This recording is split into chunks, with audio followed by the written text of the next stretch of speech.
हम कष्ट क्यों भोगते हैं। एक रोज एक महात्मा अपने शिष्य के साथ भ्रमण पर निकले। गुरुजी को ज्यादा इधर उधर की बातें करना पसंद नहीं था। कम बोलना और शांतिपूर्वक अपना कर्म करना ही गुरु को प्रिय था, परंतु शिष्य बहुत चपल था। उसे हमेशा इधर उधर की बातें ही सूझती। उसे दूसरों की बातों में बड़ा ही आनंद मिलता था। चलते हुए जब वे तालाब के पास से होकर गुजर रहे थे तो देखा कि एक मछुआरे ने नदी में जाल डाल रखा है। शिष्य ये देख खड़ा हो गया और मछुआरे को अहिंसा परमो धर्म का उपदेश देने लगा।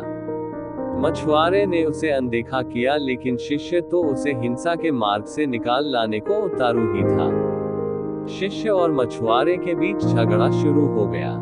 ये देख गुरुजी शिष्य को पकड़कर ले चले और समझाया, बेटा हम जैसे साधुओं का काम सिर्फ समझाना है, लेकिन ईश्वर ने हमें दंड देने के लिए धरती पर नहीं भेजा है। शिष्य ने पूछा, हमारे राजा को तो बहुत से दंडों के बारे में पता ही नहीं है और वह बहुतों से लोगों को दंड ही नहीं देते हैं, तो आखिर इस हिंसक प्राणी को दंड कौन देगा। गुरु ने कहा, तुम निश्चिंत रहो, इससे भी दंड देने वाली एक अलौकिक शक्ति इस दुनिया में मौजूद है जिसकी पहुंच सभी जगह है। ईश्वर की दृष्टि सब तरफ है और वो सब जगह पहुंच जाते हैं, इसलिए इस झगड़े में पड़ना गलत होगा। शिष्य गुरुजी की बात सुनकर संतुष्ट हो गया और उनके साथ चल दिया। इस बात के 2 वर्ष बाद एक दिन गुरुजी और शिष्य दोनों उसी तालाब से होकर गुजरे। शिष्य अब 2 साल पहले की वह मछुआरे वाली घटना भूल चुका था। उन्होंने उसी तालाब के पास देखा कि एक घायल सांप बहुत कष्ट में था। उसे हजारों चींटियां नोच नोच कर खा रही थी। शिष्य ने ये दृश्य देखा और उससे रहा नहीं गया। दया से उसका हृदय पिघल गया। वह सर्प को चींटियों से बचाने के लिए जाने ही वाला था कि गुरुजी ने उसके हाथ पकड़ लिए और उसे जाने से मना करते हुए कहा, बेटा इसे अपने कर्मों का फल भोगने दो। यदि अभी तुमने इसे बचाया तो इस बेचारे को फिर से दूसरे जन्म में ये दायक भोगने होंगे, क्योंकि कर्म का फल अवश्य ही भोगना पड़ता है। शिष्य ने पूछा, गुरुजी इसने ऐसा कौन सा कर्म किया है जो इस दुर्दशा में ये पड़ा है। गुरुजी बोले, यह वही मछुआरा है जिसे तुम पिछले वर्ष इसी स्थान पर मछली न मारने का उपदेश दे रहे थे और वह तुम्हारे साथ लड़ने को उतारू था। वे मछलियां ही चींटियां हैं जो इसे नोच नोच कर खा रही हैं।